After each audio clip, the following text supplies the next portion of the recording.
আল্লামা ইকবাল বলেন, ইসলাম জিন্দা হোতা है हर करबला की बात। আপনি বেশি লোক দেখলে লাভ দিয়ে চলে যান যে এইটাই হক, যে অমুক মাহফিলের মধ্যে অমুক বক্তার পিছে লাখ লাখ লোক হয় এজন্য ওই ব্যক্তি হক, এরকম কথা আছে না নাই? আপনি যদি আমাকে হক বলতে 10 লাখ বুঝান, আমি আপনাকে বদরের ময়দান দেখিয়ে দেব না যেখানে 313 জন পক্ষান্তরে 1000। আপনি কি আমাকে হক বলতে যদি আপনি 10 লাখ লোক দেখান, আমি কি আপনাকে উহুদের ময়দান দেখিয়ে দেব না যেখানে 1000 পক্ষান্তরে কাফের ছিল 3000। আপনি যদি আমাকে হক বলতে দেখান সর্বশেষ যে বেশি মানুষ হইলেই বুঝি হক হয়ে যায়, আমি কি আপনাকে কারবালার ময়দান দেখিয়ে দেব না যেখানে 72 জনের কাফেলা এক পাশে আর 22,000-এর কাফেলা এক পাশে।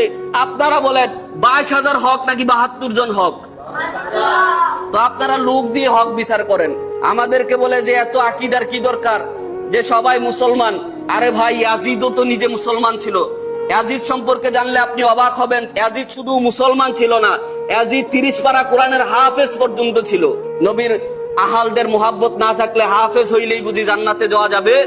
এজন্য আলা হযরত বলেন, তুঝসে ওয়ার মুঝসে কিয়া মতলব হে, ও ওহাবি দূর হো হাম রাসূলুল্লাহ কি জান্নাত। একমাত্র নবীর গোলামীর মধ্যে জান্নাত রয়েছে।